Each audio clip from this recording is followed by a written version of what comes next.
Hi, good evening. Gagawa na po ako ng somebody has challenged me again to make lumpia.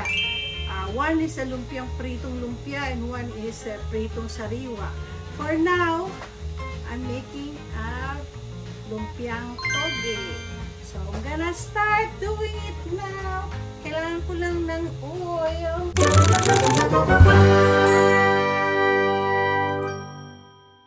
Okay guys, so I'm making the lumpia. Let's saute the garlic.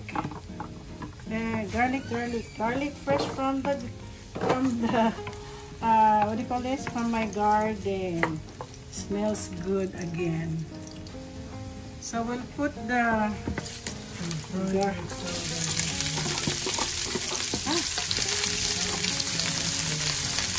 yeah, it's still hot, honey. It's very hot here right now. I don't know. It's really bad summer. So as we saute this one, the onions, we have to saute at least half lang siguro. After some quarts for the toge. Masarap na rin talaga ang may konting karne kasi si Mr. kakain ng lumpia ko. Gusto nga niya, lagyan ko pa nga ng yung sotanghon.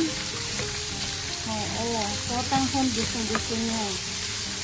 Konti lang lulutuin ko ngayon dahil tago ko lang yung mga iba. Ayoko lang kasi mag-over ayoko mag-over karne yung aking toge. Dapat maraming gulay. First si Sister Bean, ayaw niya ito kasi ayaw niya ng gulay. Ayan. So everything now is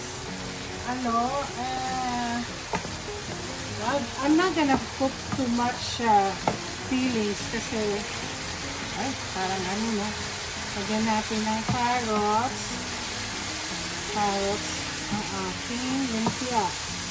Hindi naman masyadong sandali lang po ito.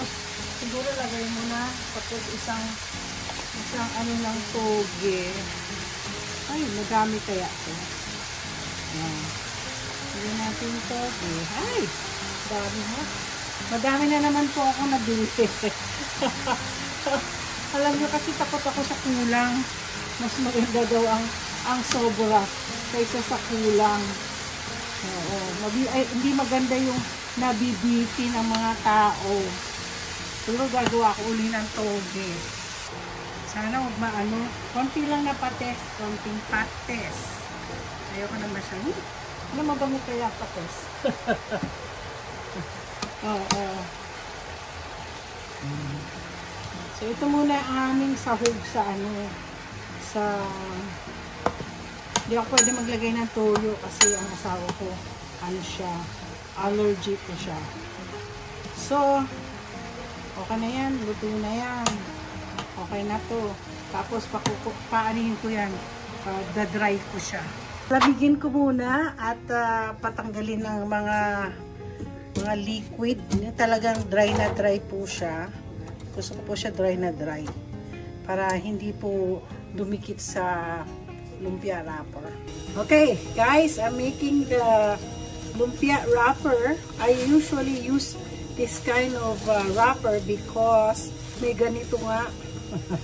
Yan ang gusto kong para makagawa na po tayo na ito medyo malamig-lamig na ang lumpia.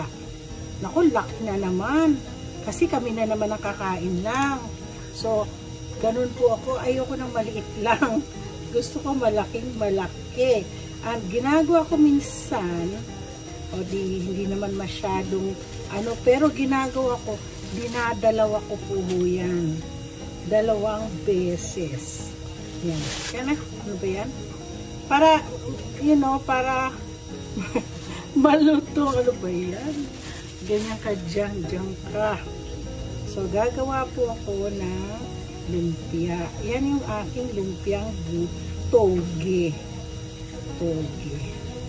Yan. Ayan, ganito po ang aking lumpiang toge. Okay, magprito na tayo. Iprito na natin at medyo mainit-init na rin. Init na nga. Mainit na ang lumpia. Okay. Medyo ano yung aking counter. Alam nyo kanina, habang ako po'y hinihintay ko lumamig itong lumpia, may ginagawa po ako. Nagkikrave po ako. Alam niyo kung ano pinag-crave ko. Kasi, kanina po, napanood ko si Rowell. Napanood ko po si Rowell. Kumakain po siya ng, alam niyo kung ano kinakain niya. At kung tuwing kumakain siya, ako'y napapagaya. Sandali ha, pakita ko sa inyo. Ayan po. Kumain na naman siya ng ukoy. Nung minsan, kumain siya ng toge. Pero ngayon talagang gusto kong gumawa ng toge. Ayan, marami pa akong gagawin. Ngayon, dinner namin, toge at lumpia. So, ito na po. Ito pa lang nagagawa ko pero marami pa. Papakita ko pa lang ang ano. Ayan. Ayoko masunog. Ayoko sa lahat yung sunog. Lagi ko napapasunog ako. Sa kakakwento-kwento ko, napapasunog ako. Ay, naku. Hay, ang init po. So guys, I made already lumpia. And ito ang dinner ipapakain ko sa asawa ko. Ayoko ipakita mukha ko ngayon kasi ang dami-dami kong pinawisan ako kasi sobrang init. So anyway, don't forget to like and subscribe. This is my lumpia. Kakain mo pa ba ako? Ah, init. Mainit pa rin.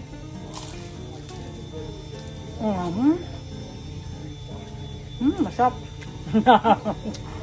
Masarap ang aking laging sinasabi, ano?